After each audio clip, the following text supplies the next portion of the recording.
ഇവർ 5 പേരുമാണ് ഇന്നത്തെ ഹീറോസ് എന്നും പറഞ്ഞ് നിങ്ങൾ ഇവരെ മാതൃകയാക്കരുത്. കാരണം ഒരു പണിക്കിറങ്ങിയാൽ വൃത്തിയായി ചെയ്യാൻ അറിയാത്തവർ വലിയ പേര് കേട്ട ഗുണ്ടകളാണെന്ന്.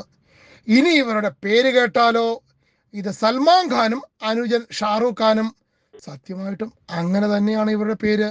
ബാക്കിയുള്ളത് മുഹമ്മദ് റാഷിദ് രാജ, സെയ്ദ് അഷറുദ്ദീൻ, നാസർ ആദം എന്നിങ്ങനെയാണെന്ന്. എല്ലാവരും കോയമ്പത്തൂർ സ്വദേശികൾ. ഇനി സംഭവം എന്താണെന്ന് വെച്ചാൽ ജൂലൈ മാസം 4-ാം തീയതി ഒറ്റപ്പാലം മായന്നൂർ പുഴയിൽ കുളിച്ച് മടങ്ങുകയായിരുന്ന തമിഴ്നാട് കാരൂർ സ്വദേശി പത്മനാഭനെ കുത്തിക്കൊലപ്പെടുത്താൻ ശ്രമിച്ച കേസിലെ പ്രതികൾ. സത്യമായിട്ടും ഇവർ ശ്രമിക്കാനല്ല വന്നത്, കൊല്ലാൻ തന്നെയാണ് വന്നത്. തലയ്ക്കും കഴുത്തിനും 4-5 കുത്തും കുത്തി ചത്തു കാണും എന്ന് കരുതി ഇവർ മടങ്ങി. ആയുസിന്റെ ബലമുള്ളത് കൊണ്ട് പത്മനാഭൻ ഗുരുതര പരിക്കുകളോട് രക്ഷപ്പെട്ടു.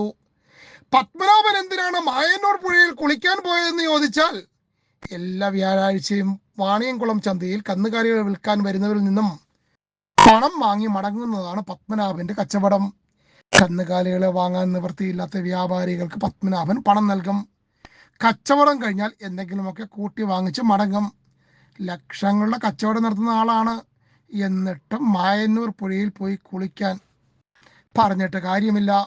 സംഭവം അറിഞ്ഞ ഒറ്റപ്പാലം പോലീസ് അന്വേഷണം ആരംഭിച്ചു. പുഴയിലെ എവിടെ CCTV? പത്മനാഭന്റെ മൊഴിയെടുത്തതിൽ നിന്നും റെയിൽവേ സ്റ്റേഷനിൽ കണ്ട ആളുകൾ പത്മനാഭനെ തിരക്കി പുഴയിലും എത്തിയതായി പോലീസ് സംശയിച്ചു. ഒടുവിൽ ഒറ്റപ്പാലം പോലീസ് കഠിന പ്രയത്നം നടത്തി 5 പേരെയും പിടികൂടുകയായിരുന്നു. 1.5 ലക്ഷം രൂപയുടെ കൊട്ടേഷൻ ആയിരുന്നു.